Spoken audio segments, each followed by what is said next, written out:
तो hi friends, welcome आप सभी का। नमस्ते, जोहार। देखिए, पॉलिटिकल साइंस का क्लास शुरू कर रहे हैं और पॉलिटिकल साइंस मेरा खुद ग्रेजुएशन में ऑनर्स था, तो मैं आपको बेटर तरीके से इसमें अच्छे से क्लास लूँगा। ठीक है। इस पेपर में तो नहीं, मतलब मेजर पेपर 2 में तो फोटो मैंने इंक्लूड नहीं किया, बट मेजर पेपर 3 देखिएगा, उसमें मैं बहुत अच्छे से एक्सप्लेन किया हूँ। ठीक है। चलिए, एक्सप्लेन भी करूँगा विथ फिगर, इसमें नहीं, अगले वाले में। और मेजर पेपर 2, 3, इसमें टोटल आपके 6 पेपर का एग्ज़ाम होगा सेमेस्टर 2 में। पहले हम लोग ये जानते हैं, major paper 2, major paper 3, minor paper, ये 3 को हो गया। तीनों एक 100 मार्क्स का, 25 नंबर इंटरनल, 75 नंबर एक्सटर्नल। ठीक है। तो एक्सटर्नल एग्जाम होगा 75 मार्क्स, 3 पेपर हो गया 100 मार्क्स का, यानी कि 300 नंबर। चौथा पेपर होगा आपका सेक पेपर। ठीक, जो भी आप सेक पेपर रखे हो 75 मार्क्स का होगा।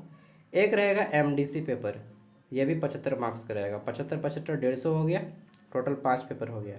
एमडीसी में मैक्सिमम लोगों ने रखा है ट्राइबल स्टडीज़, जनजातीय अध्ययन, उसका क्लास में विस्तार से लूँगा। बाकी सब अगर आप कुछ दूसरा रखें तो फिर मैं क्लास नहीं ले पाऊँगा। ठीक है। छठा जो रहेगा आपका एईसी पेपर इंग्लिश, कंपलसरी है सबका। एईसी पेपर इंग्लिश कंपलसरी है और ये आपको प्रेरणा मैम क्लास करवाएंगी। ठीक है। चलिए, तो शुरू करते हैं। आज टोटल 6 पेपर का एग्ज़ाम होगा, 500 मार्क्स का एग्ज़ाम होगा। जो लोग ज्ञान सागर ऐप इंस्टॉल नहीं किए, इंस्टॉल कर लीजिएगा।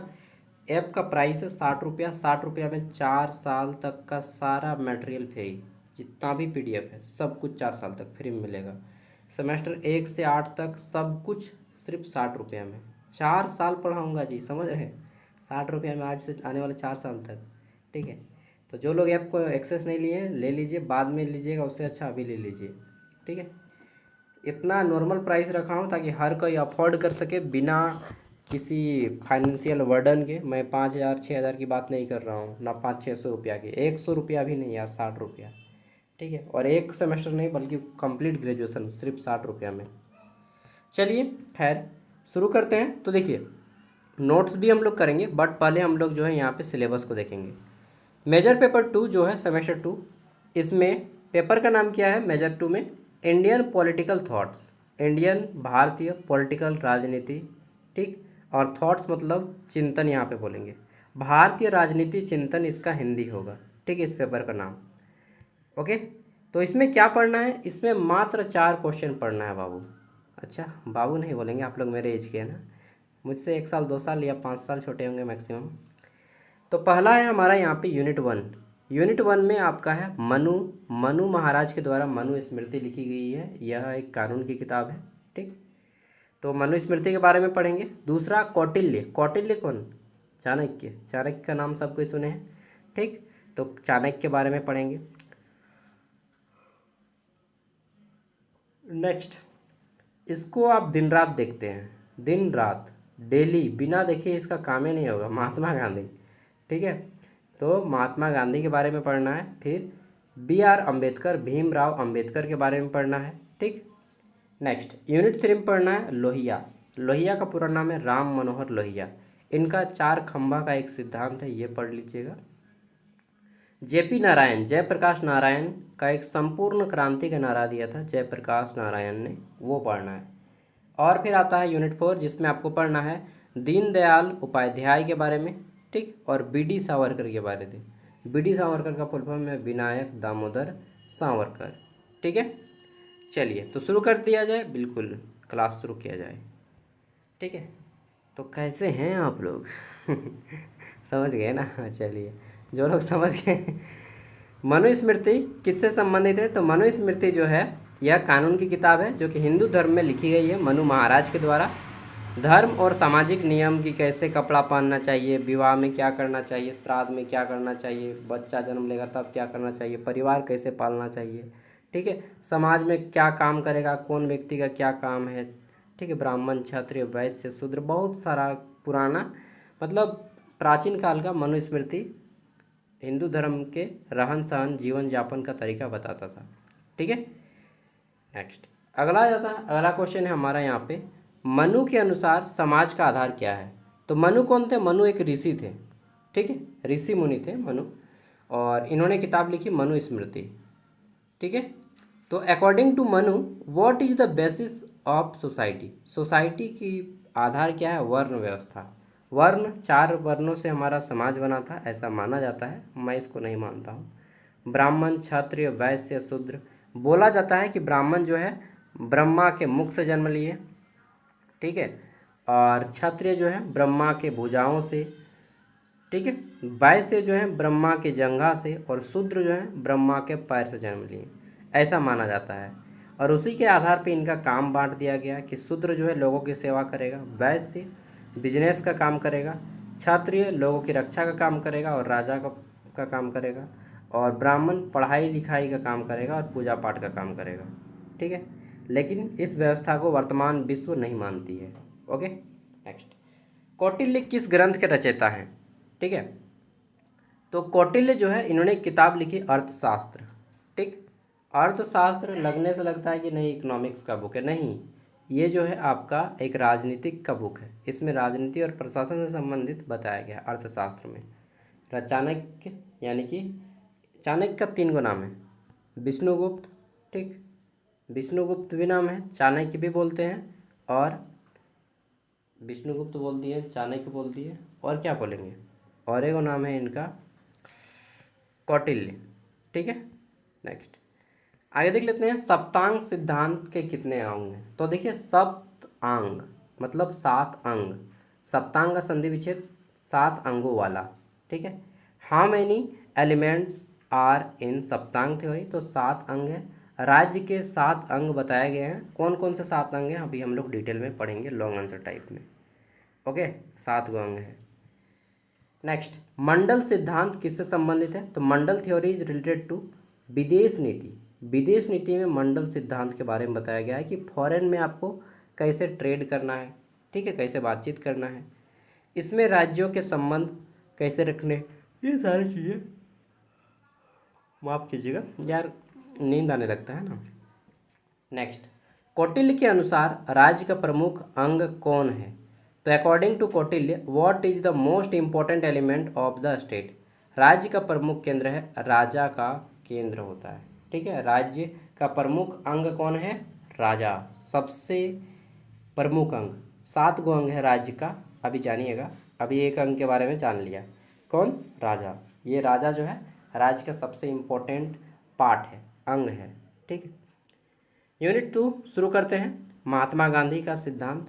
तो महात्मा गांधी नाम सुनते ही याद आता है, अरे बाप रे, चेहरा फैशनेबल लगता है, बूढ़ा आदमी जिसका दाढ़ी मूछ नहीं है, सर पे बाल नहीं है, एगो डंडा लेके चल रहे हैं, जिन्होंने अपने अहिंसा के बल पे भारत को आज़ादी देने का काम किया।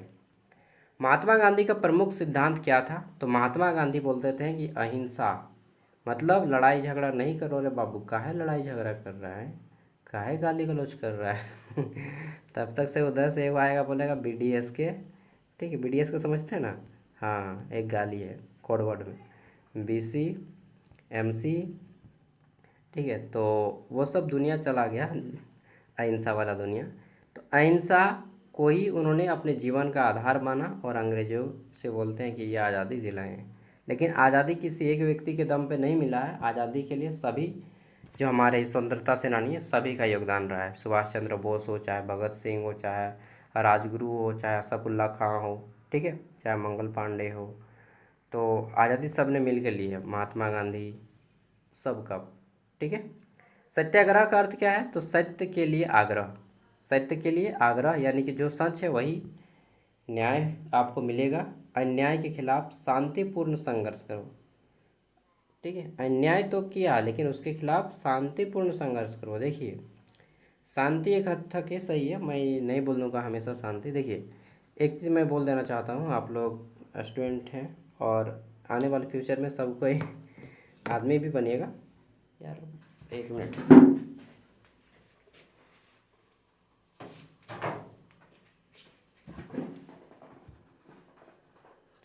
अगर शत्रु घर के अंदर का है, ठीक, तो आपको हार मान लेना चाहिए। अगर शत्रु घर के बाहर का है, ठीक है, तो आपको हाथ तोड़ देना चाहिए मतलब ये है, रामायण जो है, रामायण में त्याग करते श्री राम, क्यों? ठीक, क्योंकि शत्रु जो है घर के बाहर में थे, रावण घर का बाहर था, और महाभारत क्या है, शत्रु घर के अंदर होता है, तो फिर फाइट होता है। तो अगर शत्रु घर के अंदर है ना तो महाभारत होना शुरू हो जाता है, ठीक। और अगर शत्रु घर के बाहर है तो फिर तो क्या मतलब आपका परिवार बना रहेगा, और घर के अंदर ही शत्रु है तो अंग्रेज कौन थे, घर के बाहर के थे, ठीक है। तो हम सब मिल के लड़े। और अभी जो हमारा सिस्टम चल रहा है, जब भारत में पॉलिटिकल पार्टीज नेता लोग आपस में ही मिल के जुल के, ठीक है, किस तरह से हमारे सिस्टम को करप्शन भ्रष्टाचार में फंसा दे रहे हैं, तो ये शत्रु घर के अंदर है। तो इसके लिए क्या करना पड़ेगा, वही महाभारत वाला बुद्धि, ठीक है। तो जैसा देश वैसा भेष बोला जाता है। तो मैं कहूँगा यही सिद्धांत को अपनाइए आप लोग भी। इन फ्यूचर में अगर आप में से कोई लीडर बनते हैं तो बदल मत जाइएगा, ठीक। उस दलदल में मत फंसिएगा, बल्कि स्वतंत्रता सेनानियों को याद करिएगा। चलिए नेक्स्ट, ग्राम स्वराज का अर्थ क्या है। ग्राम स्वराज, इसका अर्थ क्या है, तो ग्राम मतलब होता है गांव, स्वराज मतलब अपना राज, यानी कि गांव का शासन, गांव को आत्मनिर्भर बनाना, गांव को किसी के ऊपर डिपेंड ना होना पड़े, ठीक है। ऐसा नहीं कि गांव में अगर पंखा नहीं आएगा तो गांव का आदमी नहीं जिएगा, जी लेगा, ठीक है, पेड़ लगा के जी लेगा, लेकिन गांव का आदमी अगर खाना भोजन नहीं उत्पादन करेगा, चावल गेहूँ, तो क्या खाएगा। ठीक है। तो गांव किसी पे डिपेंड नहीं है, शहर डिपेंड है गांव वालों पे, ठीक है। चलिए, बी आर अम्बेडकर किसके समर्थक थे, तो भीमराव अम्बेडकर जो है सामाजिक समानता के समर्थक थे और दलितों के अधिकार के लिए भी लड़े हैं, इसको भी लिख लीजिएगा। उन्होंने दलितों के अधिकार के लिए लड़े। दलित कौन है, एससी। भीमराव अम्बेडकर बोले कि एससी और एसटी जो है ये दलित है, ये समाज के वंचित वर्ग हैं, इनको समाज ने बहुत दुत्कारा है, ठीक है। इसलिए इनको आरक्षण मिलना चाहिए समाज की मुख्य धारा में लाने के लिए, ठीक है। इसलिए आरक्षण भी ज़रूरी है, लेकिन आरक्षण एक जगह ज़रूरी नहीं है, उसको बोलते हैं क्या मालूम है, मेडिकल।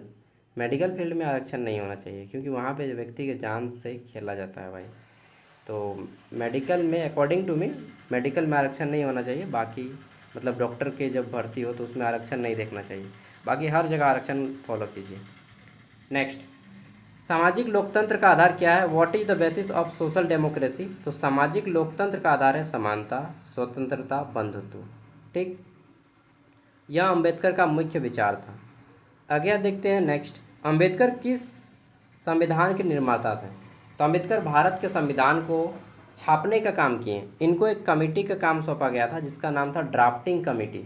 ड्राफ्टिंग कमेटी के अध्यक्ष थे अंबेडकर जी, ठीक है। ड्राफ्ट मतलब क्या होता है, ड्राफ्ट मतलब होता है छापना। तो ड्राफ्टिंग कमेटी के अध्यक्ष थे बी आर अम्बेडकर। नेक्स्ट, अगला जाता है लोहिया और जेपी नारायण, जयप्रकाश नारायण लोहिया। लोहिया का पूरा नाम है राम मनोहर लोहिया। क्या नाम है, राम मनोहर लोहिया। तो लोहिया ने 4 स्तंभ का सिद्धांत दिया कि कोई भी देश जो है वो 4 स्तंभों पे टिका है, ठीक। लोहिया का 4 स्तंभ सिद्धांत किससे संबंधित है, लोकतंत्र से। और ये 4 स्तंभ कौन कौन से अभी हम बताएंगे, राज्य हो गया, केंद्र हो गया, ठीक है, जिला, ब्लॉक, ये सब बताएंगे अभी। देखिए 4 स्तंभ कौन कौन सा है कि पूरा का पूरा देश जो है इन 4 खंभों पे टिका हुआ है, जिसको हम लोग पिलर बोलते हैं ना, घर बनाते हैं तो पिलर देते हैं 4 गो, इस तरह से देते हैं ना जी, 4 गो पिलर घर में या 4 गो दीवार। तो ये चारों दीवार है पूरे देश को खड़ा करने का, ठीक है। पहला क्या है आपका, गांव, ठीक है। गांव को आप ब्लॉक भी बोल सकते हैं, प्रखंड, जिला और राज्य और केंद्र, ठीक है। यानी कि ये 4 गो गवर्नमेंट मिलके पूरे के पूरे देश को बनाती है, central government, state government, district government और ब्लॉक गवर्नमेंट, ठीक है। यानी कि गांव, जिला, राज्य और केंद्र, ये 4 खंभे मिलके देश को चलाने का काम करती हैं, ठीक है। नेक्स्ट, अगला आ जाता है विकेंद्रीकरण का अर्थ क्या है। विकेंद्रीकरण मतलब कि अधिकार को बांटना, ठीक है। सत्ता का वितरण, सत्ता मतलब जो शक्ति है उसका बांटना, शक्ति मतलब अधिकार, अधिकार को बांटना, शक्ति को अलग अलग स्तरों पे बांटना। जैसे कि ये 4 गो स्तर है ना, सेंट्रल गवर्नमेंट को दे दिए कुछ काम, स्टेट गवर्नमेंट कुछ काम, जिला छोटा काम संभालेगी, ब्लॉक और भी छोटा काम संभालेगी। तो चारों का काम बांट दिया गया है, ठीक है। इसी को बोलते हैं 4 स्तंभ सिद्धांत, ठीक है। नेक्स्ट, जयप्रकाश नारायण किस आंदोलन से जुड़े थे। तो जेपी जो है संपूर्ण क्रांति, ठीक, टोटल रिवोल्यूशन, समाज में परिवर्तन का आंदोलन। जयप्रकाश नारायण किस आंदोलन से जुड़े हुए थे, संपूर्ण क्रांति, समाज में पूर्ण परिवर्तन होना चाहिए। कैसा परिवर्तन? पूर्ण, समाज में सब कुछ बदल दो। तो ये जेपी का नारा था, संपूर्ण क्रांति का नारा। नेक्स्ट, पार्टी रहित लोकतंत्र का अर्थ क्या है? यानी कि हमारे देश में लोकतंत्र हो लेकिन कोई भी पार्टी ना हो, सब निर्दलीय से खड़ा हो, कोई भी दल नहीं, ना बीजेपी, ना कांग्रेस, ना जेएमएम, ना आप, ना टीएमसी, ना अड़कम, ना आजसू, कुछ भी नहीं, केवल डायरेक्ट आदमी खड़ा हो बिना पार्टी का।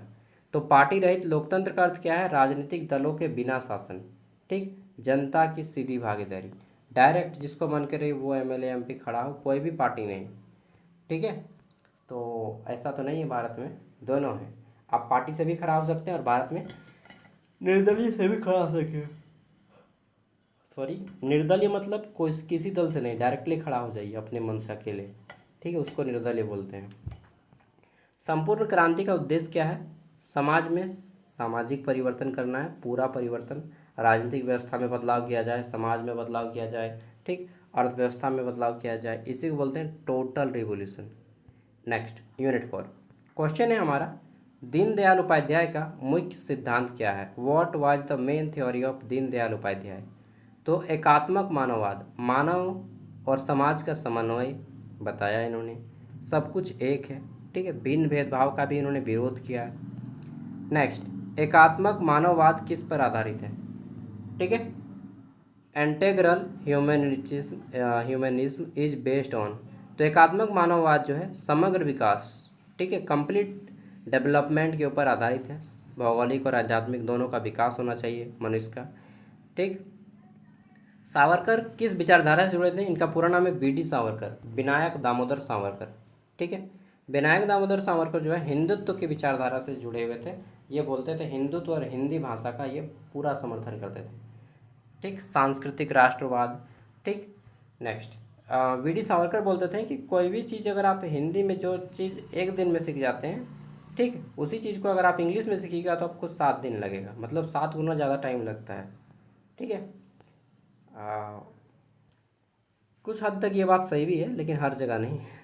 हिंदुत्व का अर्थ क्या है?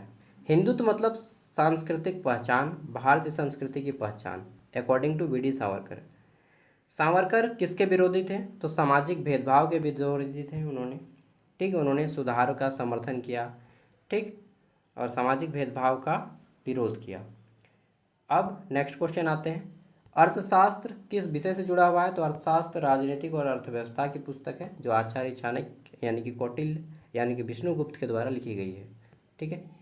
और उनका और एक पुस्तक है चाणक्य नीति, जिसको मैंने भी पढ़ा है किताब मंगवा के। नेक्स्ट, सत्य और अहिंसा का संबंध किससे है? Truth and non violence are related to. तो गांधी जी सत्य और अहिंसा से जुड़े हुए थे, ठीक है। नेक्स्ट, सामाजिक न्याय के समर्थक कौन है? Who supported social justice. तो अंबेडकर जो है सामाजिक न्याय का समर्थन करते थे। लोकतंत्र का मूल आधार क्या है? तो लोकतंत्र जनता की भागीदारी से बनता है, ठीक, जनता ही शक्ति का स्रोत है। राज्य का उद्देश्य क्या है? राज्य का उद्देश्य जन कल्याण। क्या है? जन कल्याण राज्य का मुख्य उद्देश्य कि राज्य लोगों का कल्याण करे। नेक्स्ट, आगे देख लेते हैं, कौटिल्य किस युग से संबंधित है? तो कौटिल्य जो है मौर्य काल से संबंधित है, चंद्रगुप्त मौर्य, ठीक, उनके मंत्री थे। ग्राम स्वराज का उद्देश्य क्या है? तो ग्राम स्वराज का उद्देश्य आत्मनिर्भर गांव, गांव को मजबूत बनाना। देखिए 20 मिनट हो चुका है, 19-20 मिनट, और देखिए मेरा कहना है कि 20 मिनट के बाद आपको 5 मिनट का ब्रेक लेना चाहिए, 20 से 25 मिनट के बाद। और मैं भी गर्मी से भीग गया हूँ पूरा, ठीक है, तो आपको भी ब्रेक लेना चाहिए। मैं भी अब थोड़ा सा रिलैक्स होता हूँ, पसीना से भीग गया हूँ। पंखा वगैरह लगाऊंगा नहीं अभी, क्योंकि पंखा चलाऊंगा तो आपको आवाज़ डिस्टर्ब होगा, ठीक है।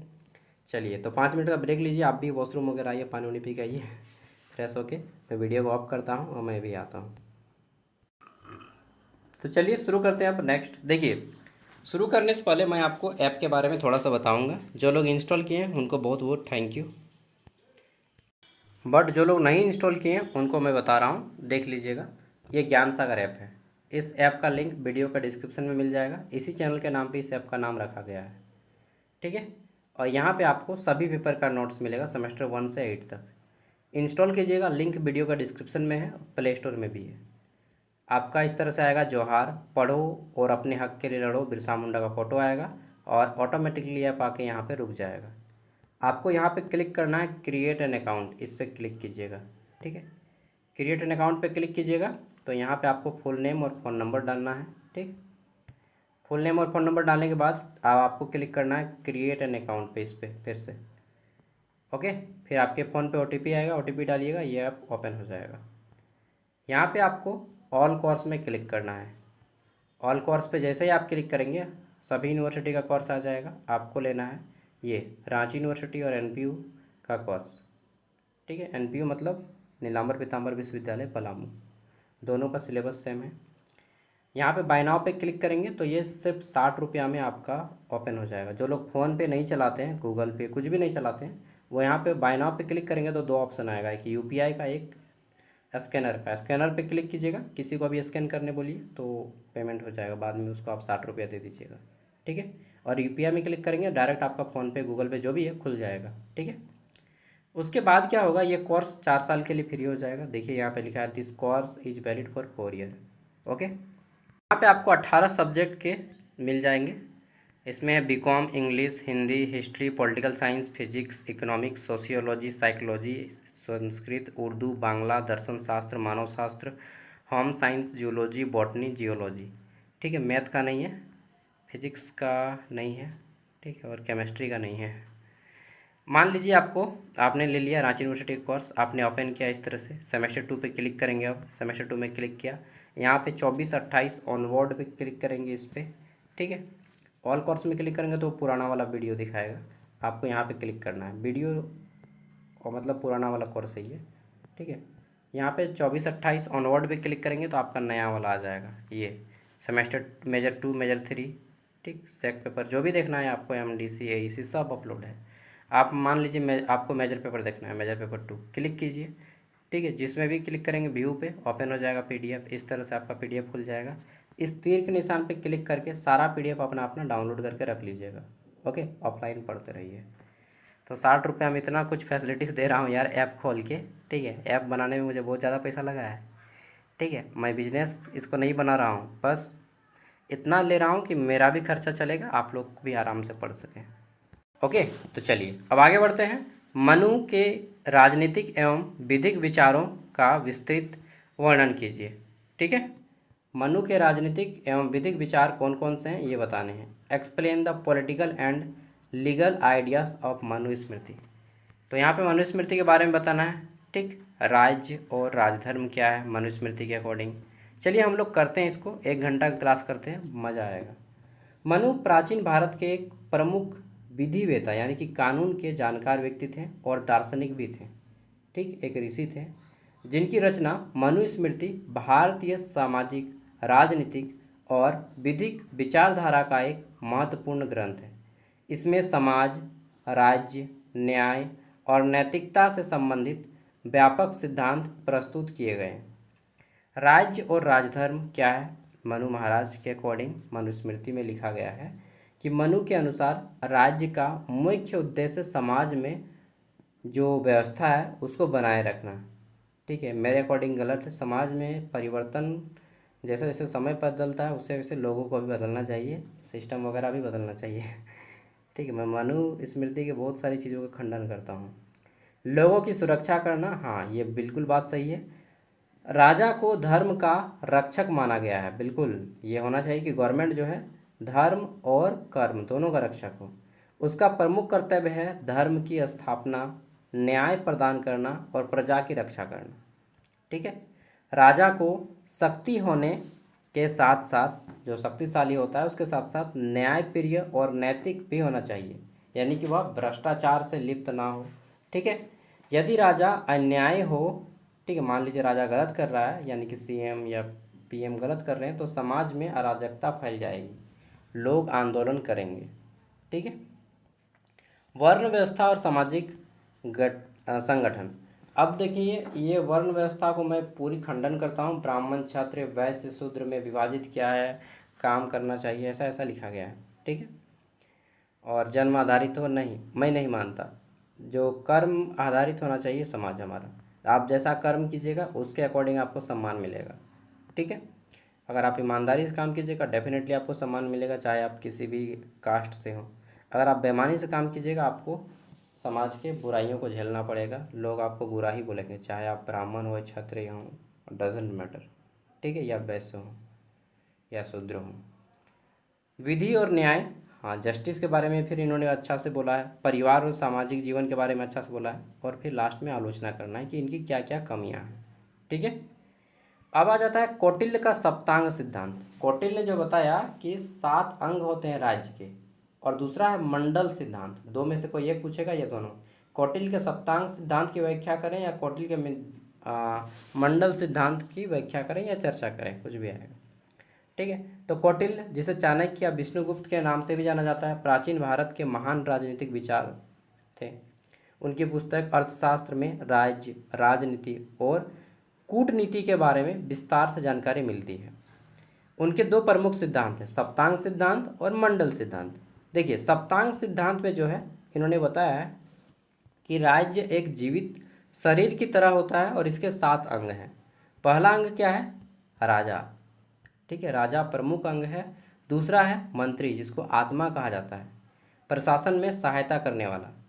तीसरा है आपका प्रदेश, यानी कि आपका राज्य, भूमि और जनता इसमें आ जाता है। प्रदेश में आपका जमीन और जनता दोनों हैं, ठीक।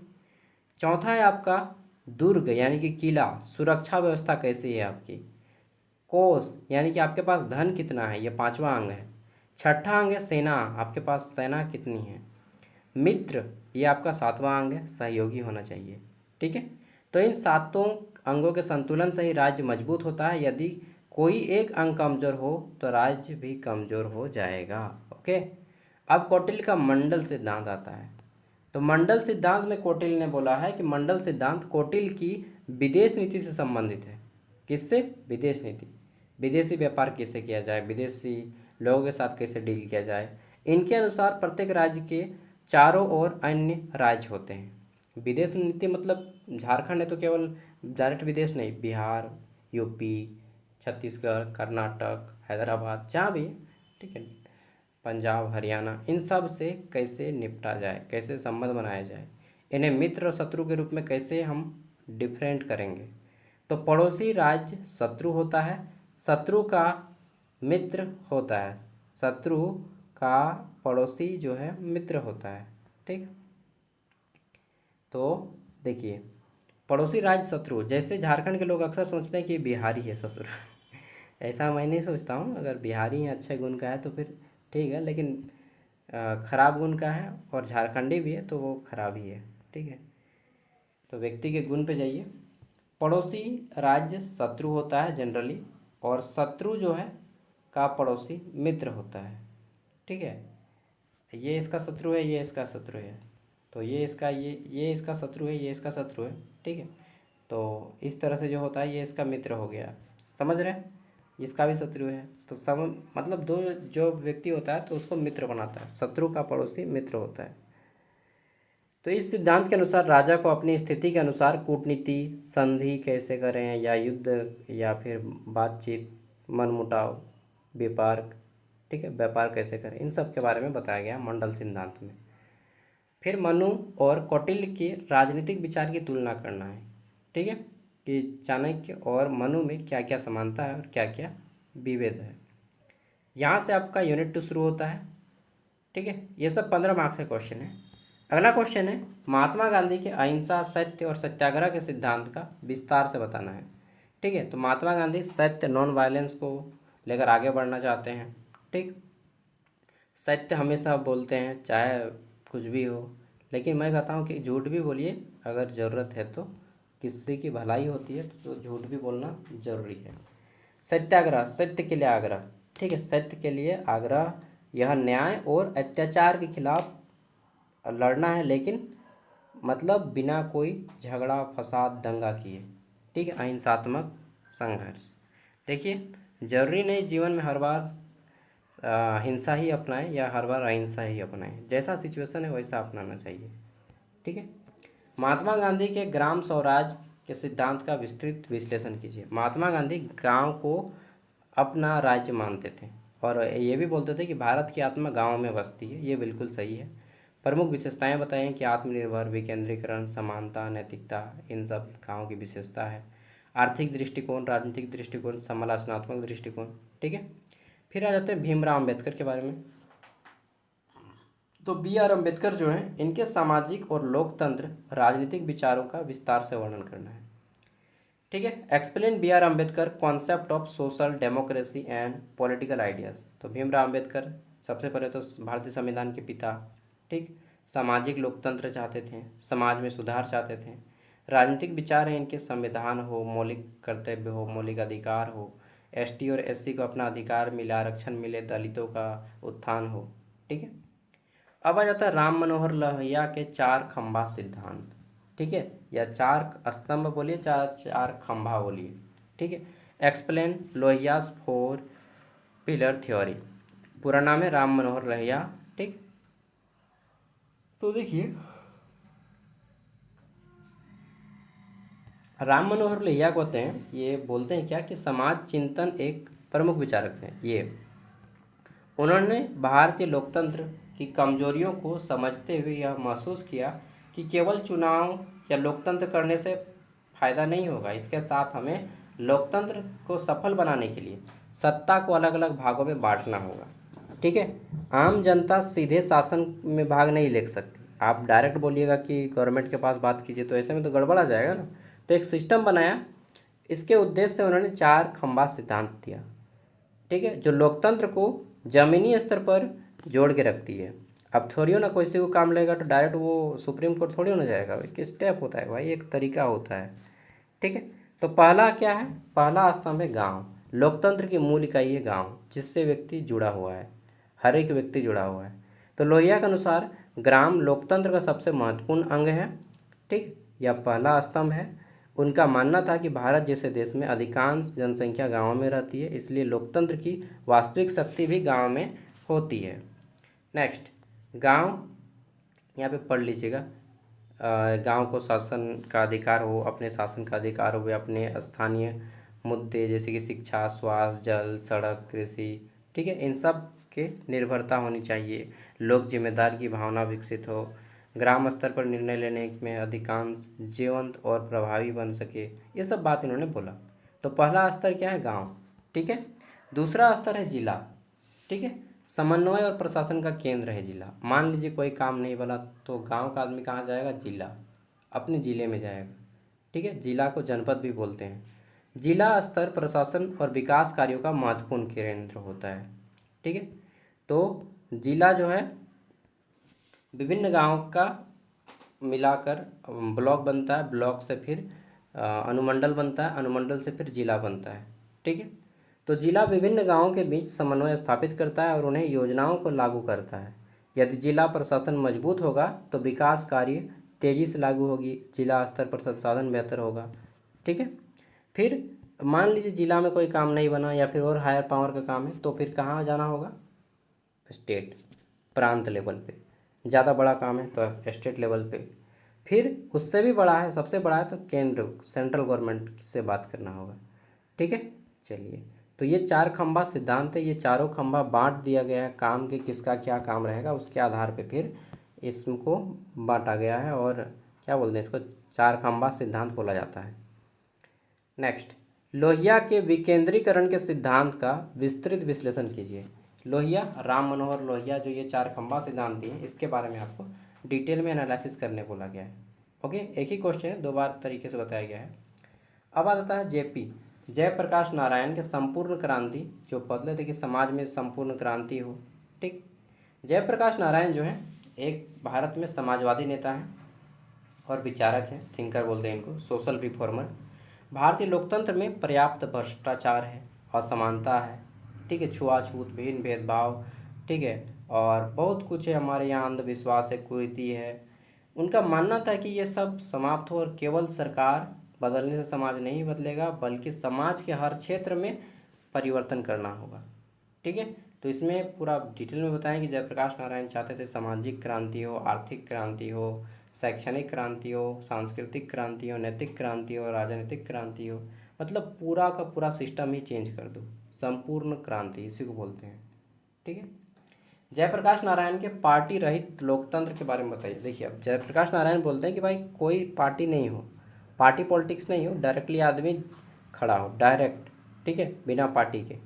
तो इसमें बताया गया है कि राजनीतिक दलों की भूमिका का विरोध किए हैं, जन भागीदारी है, स्थानीय स्वशासन, नैतिक राजनीति, सत्ता का विकेंद्रीकरण और निष्कर्ष। ठीक है, आगे देख लेते हैं। यूनिट 4 आता है, अंतिम यूनिट। इसमें देखिए दीनदयाल उपाध्याय का एकात्मक मानववाद के बारे में पूछा गया है। ठीक है, भारतीय राजनीतिक चिंतन के एक प्रमुख विचारक थे दीनदयाल उपाध्याय, ठीक, जिन्होंने एकात्मक मानववाद का सिद्धांत प्रस्तुत किया। उनका उद्देश्य पश्चिमी पूंजीवाद और समाजवाद दोनों की सीमाओं को दूर करने के लिए हुआ और भारतीय मॉडल प्रस्तुत किए और मानव के समग्र विकास शारीरिक, मानसिक, बौद्धिक, आध्यात्मिक पर आधारित हो गए। ओके, इसमें मानव का समग्र विकास होता है, होलिस्टिक डेवलपमेंट, जिसमें मानसिक स्तर पे, बौद्धिक स्तर पे, शारीरिक स्तर पे, ठीक है, और भावनात्मक स्तर पे, सभी स्तर का विकास।